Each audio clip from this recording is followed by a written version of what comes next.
Well, speaking of new concepts, to finish this week, the J League returns this weekend for its 33rd season, but an historic one because it will be the last conducted in a single calendar year format. Because from next year, 2026-27 onwards, it will change to follow much of the rest of the world, and the AFC Champions League that we're just talking about is one of those, and operate from August through to May. We'll probably get onto discussing that more in depth at another time and sort of the implications for Japanese football. But what, or more precisely, who should we be looking out for this season, Scott? Because I'm going to throw everyone's mind back 12 months, and you wrote an article for our website, and perhaps surprisingly at the time, you said Machida Zelvia, who had just been promoted from J2, who many predicted to go straight back down. You said they were title challengers, and that's exactly how it turned out. They didn't lift the title in the end, but they were right in it until the very death. So what nuggets of gold do you have for us this year? Where should we be looking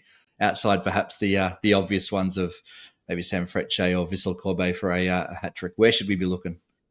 Don't stroke his ego any more than you. Oh, yeah, no, I don't. No, just don't do I'll it. tell you the nugget I have is, and I think Machida are going to struggle this year in reverse. I think they went in last year with no expectations. Promoted club first time in J1. With a really unique setup. We've talked about the coach who spent 20 odd years as a high school coach before his first job as a professional coach was to get them promoted. His second job was to have them finish third in the league last year. But he plays with a really particular kind of football and a particular emphasis on physical qualities. I think they scored more than 50% of their goals from set pieces or throw-ins. They're a really unique kind of team. So I think. And they did struggle a fair bit over the last 10 or so matches of the season when teams were kind of starting to figure them out. They've the recruitment has been very good, to be honest. I think they'll be in the ACL 2, I guess, for the back end of the season. But yeah, I think they're going to struggle actually a lot, and it might not be impossible that they go all the other way back down. Well, maybe I'll write something for the website this week. But yeah, there's been a lot of coaching changes, of course, including at two of the ACL clubs. Kawasaki have got a new coach in. Former headphone wearer from down my way here in Fukuoka in Shigetoshi Hasebe, who's a really unusual appointment, very conservative, defense-minded kind of coach who's gone into a Kawasaki team that's been built and has an ethos of playing the opposite kind of football. So it's going to be fascinating to see whether he's going to make the club change or whether he's going to change to the club.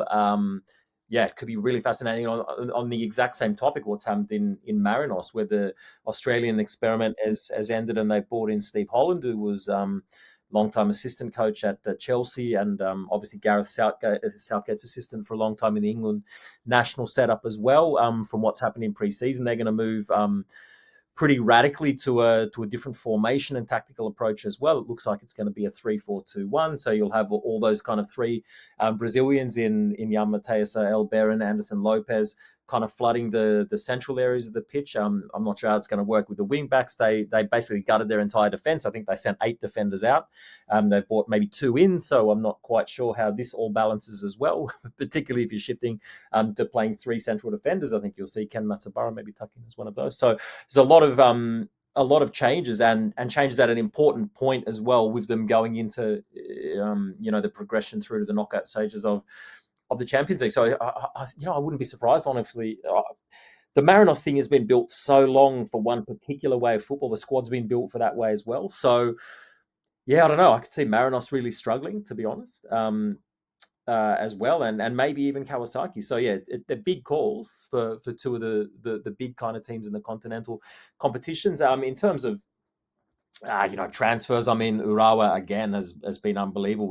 They brought in a guy, Mateus Sabio from Kashiwa, the left winger, who was probably maybe the best player in the league last year. So they've done well. Leo Ciara's gone from Cerezo to Kashima, which is a big move, and of course the former long-serving Frontale coach Toru Iniki's gone up to Kashima now. So there's been coaching changes. The Niigata coach went to Tokyo. There's been coaches and changes. And my old mate Arthur Pappas has got a huge chance at Cerezo as well. Another part of the Australian gang, hopefully doing well here in Japan. So yeah, a lot of changes coaching-wise. A lot of interesting transfers. There hasn't been really since the COVID thing, the kind of headline arrivals from abroad, which is an interesting kind of philosophical shift maybe in the way that clubs are doing their business. We've also seen a lot of younger players leaving early, so a lot of younger players coming in. I think there's a lot of really exciting players. Hiroshima have one in Sota Nakamura, who was really a standout in the university leagues for the last couple of seasons. He came on for his professional debut at the end of that level anyway. At the end of the Super Cup, which was played at the weekend, which Hiroshima won, beating Kobe in that event. So I think the title race will be really even. If Urawa weren't in the Club World Cup, they might be real contenders actually for it. I think Kashima will do really, really well under Oniki with the great Yuma Suzuki being partnered with Leo Sao. That's a deadly combination up front. But I don't think we'll see a surprise title contender, but I wouldn't be surprised if we saw some big names really falling and Machida. And I think perhaps, I've got to be careful with Yokohama's because FC's back as well now with Marinos, maybe struggling as well. But it's always a great thing. Japanese football, it's it's back, and hopefully it'll be a great season.